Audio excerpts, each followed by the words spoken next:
There are moments in history when a nation is tested, when the truth can no longer hide behind power or propaganda. And after the death and burial of Raila Odinga, Kenya has arrived at that moment. Because the question facing every Luo and partially every Kenyan watching tonight is this: who is the true friend of Luo nation? William Ruto? Round the Bay of Mexico? Or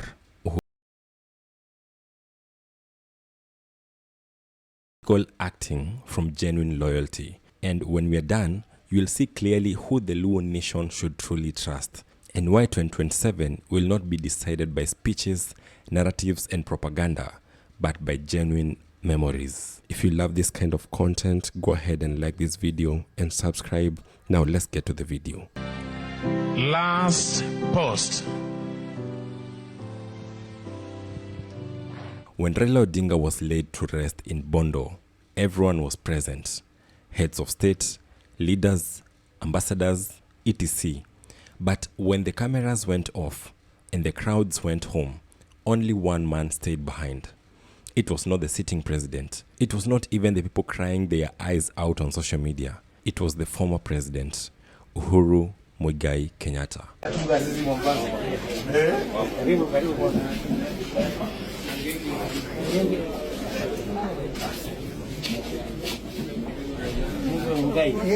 Then, on Monday morning, we woke up to a trending hashtag on X, hashtag friend of Luos, a hashtag that was meant to highlight all that Ruto had done for the Luos during Baba's send-off. I don't know what exactly was the purpose of it, but I would guess it was to guilt the Luos into backing his failing government.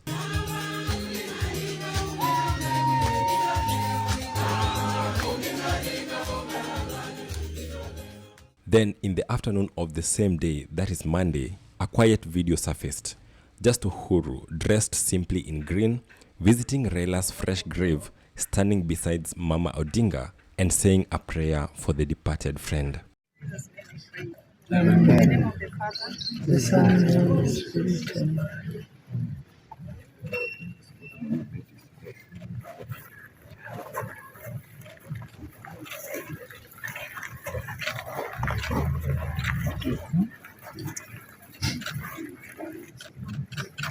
All this in silence, not as a politician, but as a brother. And Kenyans felt it. It was not on TV, it was not a political rally, but they felt that in their spirits.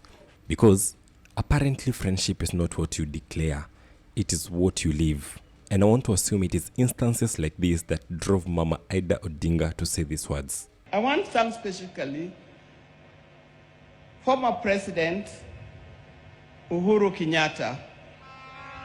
He's a true friend. He stood by us. Let that sink in. The family of Raila Odinga, people who know the difference between political showmanship and real loyalty, publicly called Uhuru a true friend.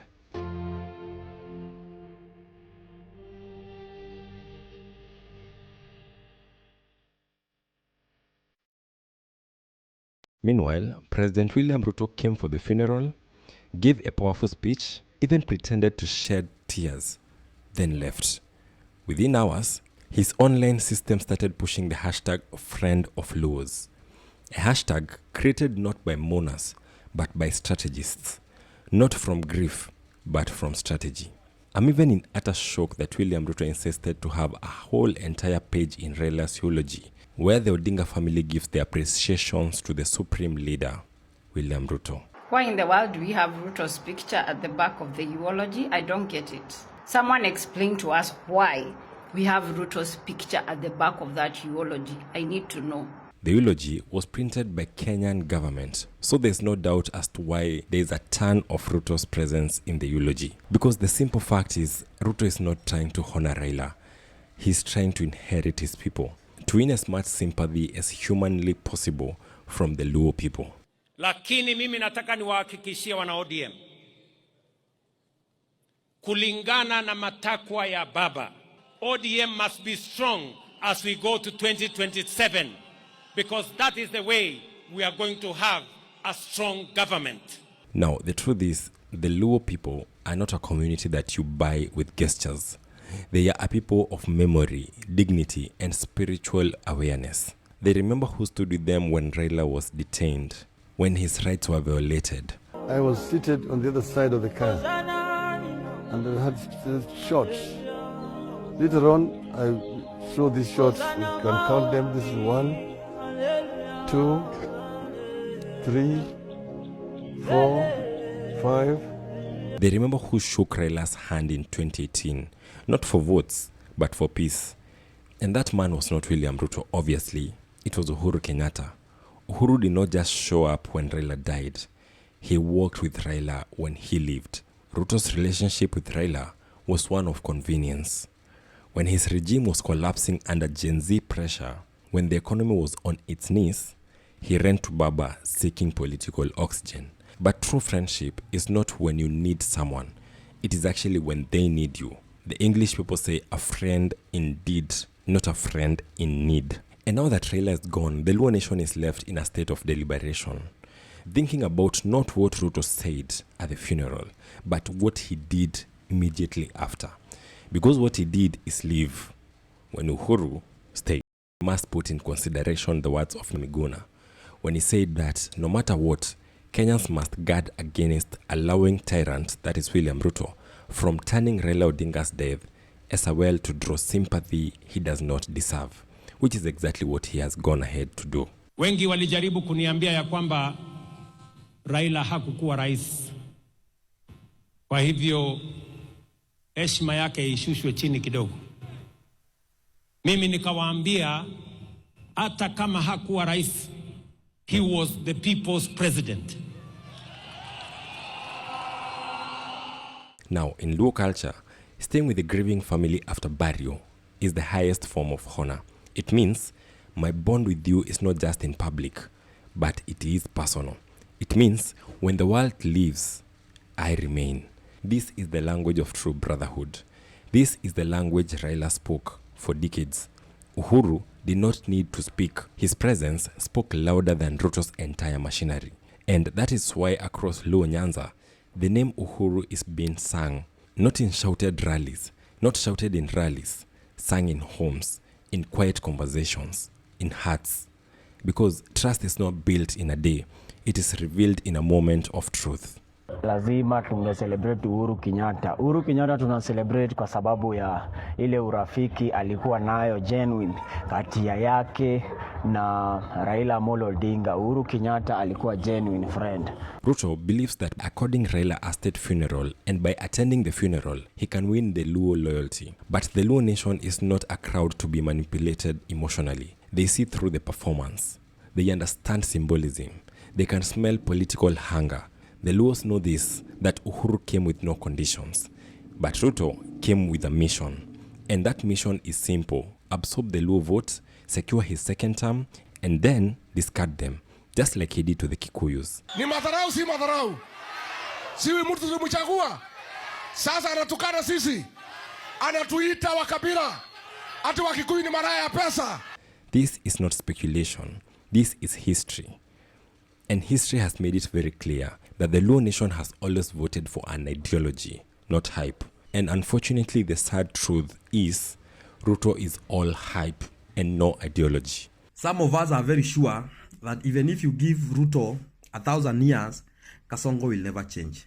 That guy has perfected the art of conmanship and wash kind of business that he will never change. So, Ruto versus Uhuru. Who do Luos really trust? Or rather, who should they trust? Ask the widows. Ask the orphans. Ask the elders. Ask the spirit of Baba himself, whose silence in death has spoken louder than 1,000 hashtags. They must trust a man who stayed to comfort them and didn't ask for anything. They must trust the friend who did not seek headlines. They must trust Uhuru Kenyatta.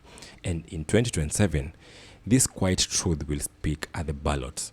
Because in politics, power may move crowds, but only trust moves the soul.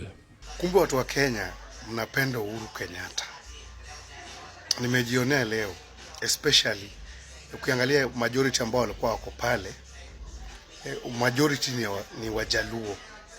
Kumbe Wajaluo tunapenda Uhuru Kenyatta. Na ni kwa nini? Ama is it kwa sababu ya uongozi ambao alikuwa ako nao? By the way, ile time ya Uhuru at least kulikuwa kuna cash flow.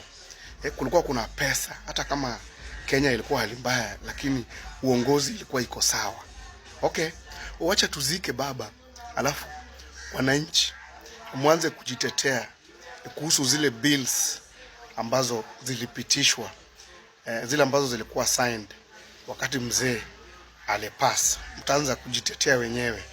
Lakini nimejua kumbe mtu inafaa awe nice tu wananchi.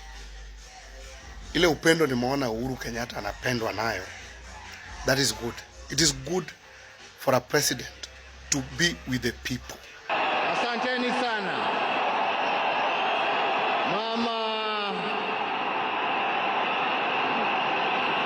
Mama Aida Odinga, Rosemary,